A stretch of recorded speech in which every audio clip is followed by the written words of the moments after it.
नमस्कार दोस्तों, मैं हूं आपका दोस्त गौतम दीक्षित। और आज हम आपसे बात करना चाहते हैं एक गंभीर मुद्दे पर।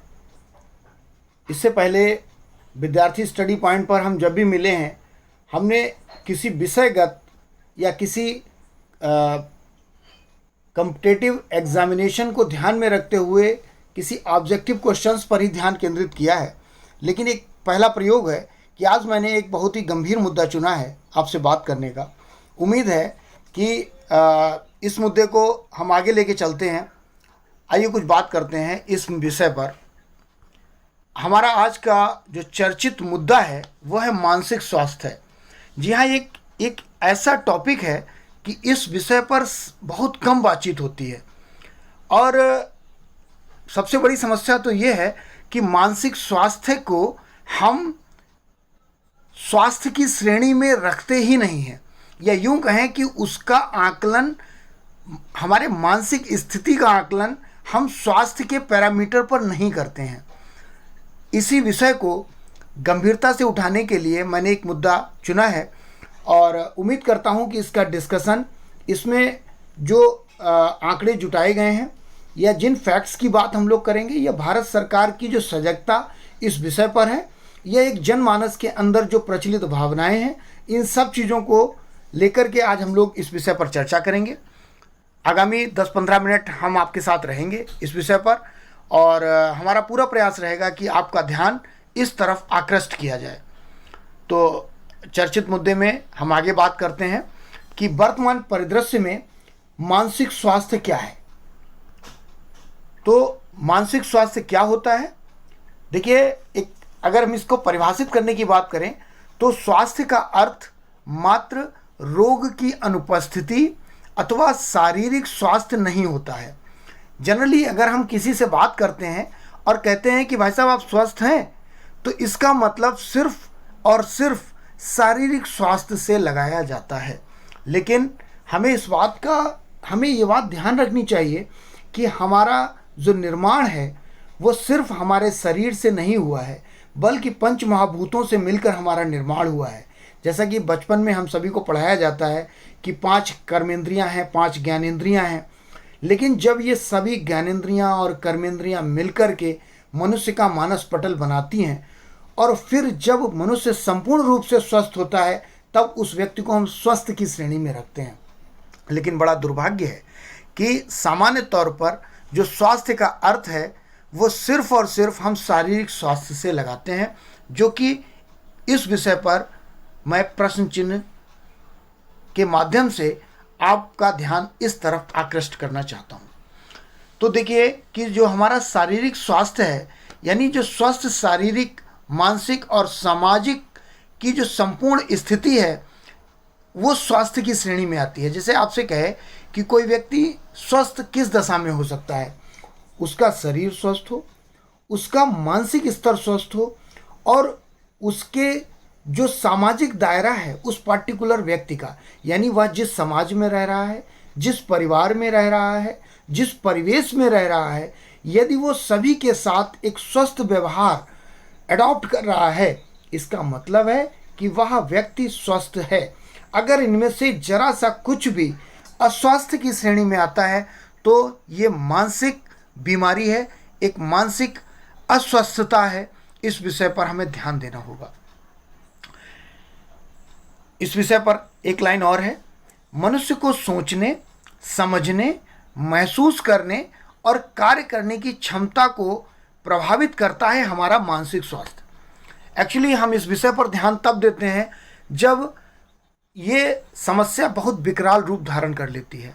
प्रारंभ में इस तरफ हमारा ध्यान नहीं जाता है कि जैसे कई बार सामान्य तौर पर सोचने की क्षमता में ह्रास आता रहता है, यानी कमी आती है। कई बार हमें चीज़ें महसूस नहीं होती हैं, यानी एक तरीके का हम कह सकते हैं एक बाल्टनेस आ जाती है। हम चीज़ों के प्रति उतने सजग नहीं रहते, हमारी क्षमताओं में कमी आने लगती है। लेकिन चूँकि सामान्य तौर पर, चूँकि हमारा जो कल्चर है, जिस परिवेश में हम रहते हैं, सामान्य तौर पर, मैं सामान्य की बात कर रहा हूँ, मैं एक्स्ट्रा ऑर्डिनरी लोगों की बात नहीं कर रहा हूँ, सामान्य तौर पर ऐसा ही होता है कि इस चीज़ पर हमारा सामान्य ध्यान नहीं जाता है। तो इस विषय पर थोड़ा सा और आगे बढ़ते हैं। जब कोई मानसिक विकार या मानसिक अस्वास्थ्य थोड़ा आगे बढ़ता है तो एक मानसिक विकार का रूप ले लेता है। और आपको बता दें कि मानसिक विकार में जो एक अवसाद है, दुनिया भर में ये बहुत बड़ी समस्या है। अवसाद क्या होता है कि कई बार हम देखते हैं कि लोग डीमोटिवेट हो जाते हैं, या यूं कहें सॉरी डीमोटिवेशन का लेवल यहाँ तक होता है कि कुछ लोग आत्मघाती कदम उठाते हैं। आप समझिए कि ये एक, जितना इस समय हम लोग जिस युग में हैं, ये एक सूचना का दौर है, एक सूचना का युग है। और इस सूचना के युग में जो गला काट कंपटीशन की भावना है, वो चाहे विद्यार्थी जीवन में हो या हमारे भौतिक और सांसारिक जीवन में हो, एक दूसरे से आगे बढ़ने की जो तमन्ना है, ये कई बार जब पूरी नहीं होती है तो एक कुंठा का रूप ले लेती है। और ये जो कुंठा है, ये हमारे मानसिक स्वास्थ्य को बिगाड़ कर उसको अवसाद में ले जाने का कार्य करता है। तो इस विषय पर हम चाहते हैं कि विचार हो और खुलकर हम लोग एक दूसरे से बात करें और हम अपने परिवेश में बात करें। देखिए कि यह एक वही समस्या है, एक सामाजिक समस्या है। इसकी वजह से बेरोजगारी, गरीबी और नशाखोरी आदि का जन्म होता है। कई बार जब व्यक्ति मानसिक रूप से बहुत ज़्यादा अस्वस्थ होता है, उसको सोचने समझने की क्षमताएं जब नहीं रहती हैं, जब वो अवसाद में जाता है, तब वो नशाखोरी का उपयोग करता है और जिससे गरीबी की दर में वृद्धि होती है, उत्तरोत्तर वृद्धि होती है तथा हालात बद से बदतर की तरफ मूव होते हैं।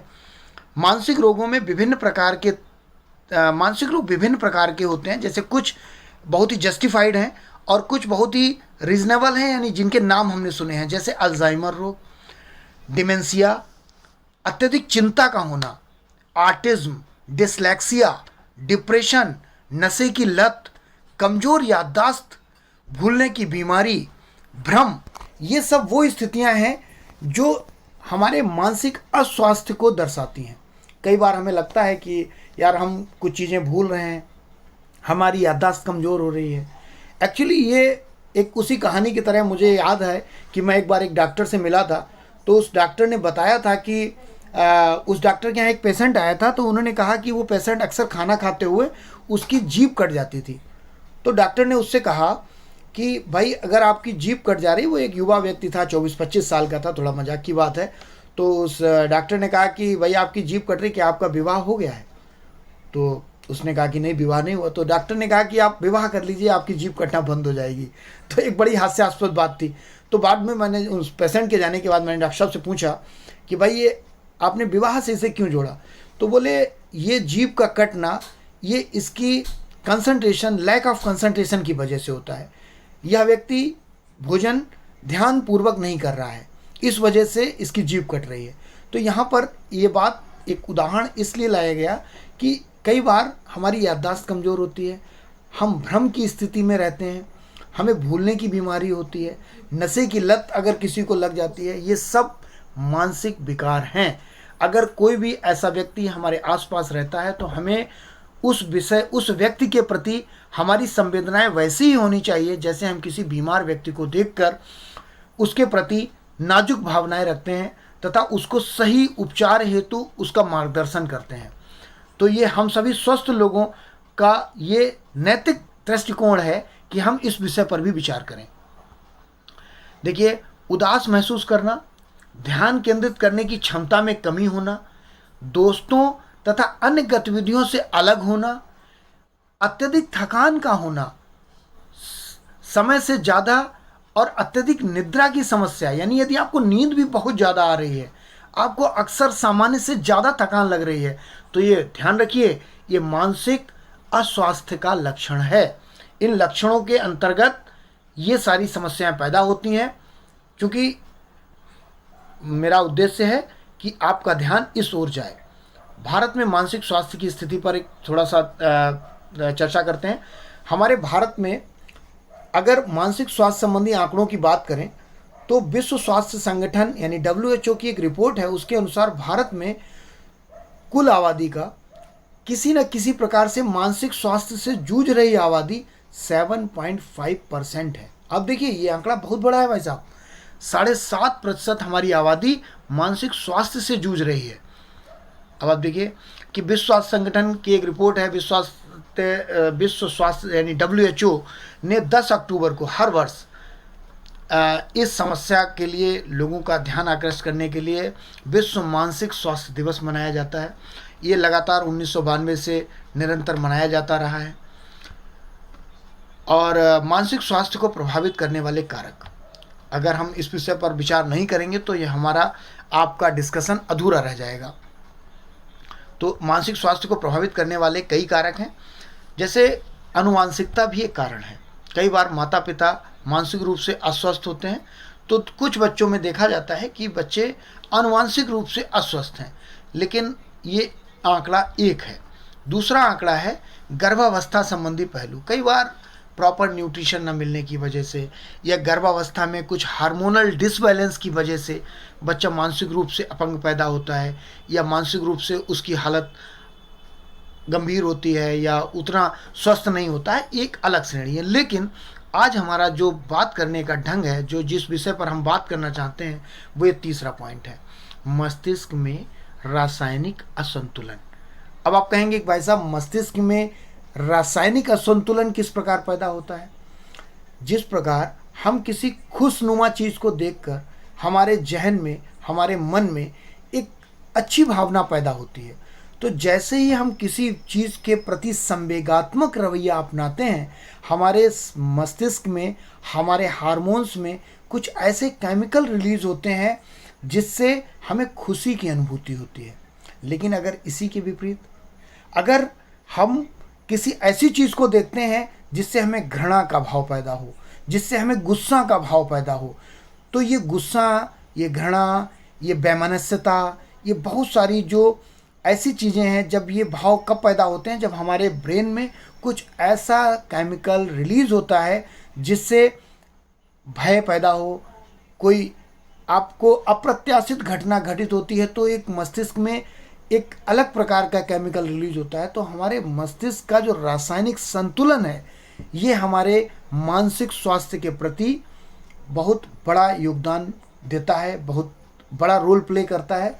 तो हमें अपने मानसिक स्वास्थ्य को ख्याल रखने के लिए हमारे ब्रेन में रिलीज़ होने वाले केमिकल्स का ख्याल रखना है। हमें सामान्य तौर पर अत्यधिक दुखी होना, अत्यधिक प्रसन्न होना और कई बार छोटी बात पर बड़ी रिएक्शन देना, हमें इन सब चीज़ों से बचना पड़ेगा। एक्चुअली जब हम अपने ब्रेन को इस तरह ट्रेन करें कि ये लगभग सम अवस्था में रहे, न अत्यधिक संवेग की अवस्था में जाए, न अत्यधिक अवसाद की अवस्था में जाए, जब ये सम अवस्था में रहता है तो हमारे ब्रेन में रिलीज़ होने वाले जो केमिकल्स हैं, जो हार्मोनल सिक्रीशन है, वो एक समान गति से होता है और हमारे शारीरिक स्वास्थ्य के साथ हमारा मानसिक स्वास्थ्य भी इस ब्रेन में रिलीज़ होने वाले केमिकल्स पर निर्भर करता है। कुछ मनोवैज्ञानिक कारण हैं, जैसे कई बार कुछ परिस्थितियों बस, कुछ मनोवैज्ञानिक कारणों बस मानसिक अस्वास्थ्य पैदा होता है, जो कि एक क्षणिक है। कई पारिवारिक विवाद की वजह से ऐसी सिचुएशन पैदा होती है। कुछ स्थितियों में मानसिक आघात जब लगता है तब ऐसी स्थिति पैदा होती है। बहुत सारे सामाजिक कारण भी हैं इस विषय को ध्यान में लेते हुए। एक अतिरिक्त फैक्ट है कि 10 अक्टूबर 2014 को राष्ट्रीय मानसिक स्वास्थ्य नीति की घोषणा की गई तथा मानसिक स्वास्थ्य देखभाल अधिनियम 2014 लाया गया। इसमें मानसिक स्वास्थ्य अधिनियम 1987 में जो आया था उसको रिप्लेस किया गया। तो ये हमारे जो कंपटीशन की तैयारी करने वाले बच्चे हैं वो इस विषय का ध्यान दे सकते हैं कि मानसिक स्वास्थ्य देखभाल अधिनियम 2017 अभी जो वर्तमान में प्रभावी है। मानसिक स्वास्थ्य की देखभाल अधिनियम 2017 जो आया उसके कुछ मुख्य प्रावधान जल्दी देख लेते हैं कि वर्ष 2017 में लागू किए गए इस अधिनियम का मुख्य उद्देश्य मानसिक रोगों से ग्रसित लोगों को मानसिक स्वास्थ्य सुरक्षा और सेवाएं प्रदान करना है तथा साथ ही यह अधिनियम मानसिक रोगियों की गरिमा के साथ जीवन जीने के अधिकार को भी सुनिश्चित करता है। ध्यान देने वाली बात यह है कि अगर कोई मानसिक रोगी हमारे आसपास मिलता है या हम उसका परीक्षण कर लेते हैं या हम उसकी जांच कर लेते हैं तो उसकी गोपनीयता को बनाए रखा जाएगा। सरकार ने कहा है कि इस अधिनियम के अनुसार मानसिक रोग से अभिप्राय विचार, मनोदशा, अनुभूति, याददाश्त आदि से संबंधित विकारों से होता है, जो हमारे जीवन में सामान्य कार्य जैसे निर्णय लेने की क्षमता, यथार्थ की पहचान यानी क्या सही है क्या गलत है हम ये पहचान पाएँ, करने की जो क्षमता है उसमें कठिनाई उत्पन्न यदि होती है तो हमें समझ लेना चाहिए कि ये मानसिक रूप से अस्वास्थ्य का लक्षण है। कई बार सामान्य तौर पर इस समस्या से ग्रसित व्यक्ति इस विषय की गंभीरता को न समझते हुए इस बात को इग्नोर करता है, या हम ऐसे लोगों के बीच रहते हैं और उसको इग्नोर करते हैं। लेकिन इग्नोर नहीं करना है, इसको एक मानसिक अस्वास्थ्य की तरह लेना है और इस अधिनियम का भी ख्याल रखना है जिसमें गोपनीयता की बात की गई है। इस अधिनियम में गरीबी रेखा के नीचे सभी लोगों का मुफ्त इलाज भारत सरकार के द्वारा किया जाने का प्रावधान किया गया है। ये अधिनियम के अंतर्गत है। एक्चुअल में क्या हो रहा है वो एक अलग विषय है, लेकिन अगर कोई चीज़ अधिनियमित की जाती है तो कानूनी हक मिलता है उस पेशेंट को, उस व्यक्ति को, उस अंतिम पायदान पर खड़े व्यक्ति को, कि वह उसके लिए लड़ाई लड़ सकता है और उसे संवैधानिक अधिकार प्रदान किया जाता है कि उस व्यक्ति का इलाज फ्री किया जाए अगर कोई गरीबी रेखा के नीचे है और मानसिक रूप से अस्वस्थ है। मानसिक रूप से बीमार व्यक्ति को अपने मानसिक स्वास्थ्य, उपचार, शारीरिक स्वास्थ्य सेवा के संबंध में गोपनीयता बनाए रखने का अधिकार है। अब आप देखिए इसमें मानसिक रूप से बीमार व्यक्ति का क्या अधिकार है। एक और अधिकार है, मानसिक रूप से बीमार व्यक्ति की सहमति के बिना उससे संबंधित तस्वीरें या अन्य कोई जानकारी सार्वजनिक नहीं की जाएगी। अंत में मैं एक बड़े से प्रश्न चिन्ह के साथ आपको छोड़ना चाहता हूं। अब आप देखिए एक सवाल है कि हमारी आईपीसी की धारा 309 है, उसमें एक संशोधन किया गया है। इससे पहले जो कई बार लोग अवसाद से ग्रसित होकर के आत्महत्या का प्रयास करते थे, आत्महत्या का प्रयास करने वाले व्यक्ति को मानसिक बीमारी से पीड़ित माना जाएगा, उसे भारतीय दंड संहिता के तहत दंडित नहीं किया जाएगा। इस अधिनियम ने भारतीय दंड संहिता की धारा 309 में संशोधन किया है। अभी जो मनोदशा अधिनियम 2017 आया है, इस अधिनियम ने हमारी आईपीसी की धारा 309 में संशोधन किया है। इससे पहले आत्महत्या को एक अपराध माना जाता था। तो मित्रों, आज के इस डिस्कशन को मैं यहीं समाप्त करता हूं।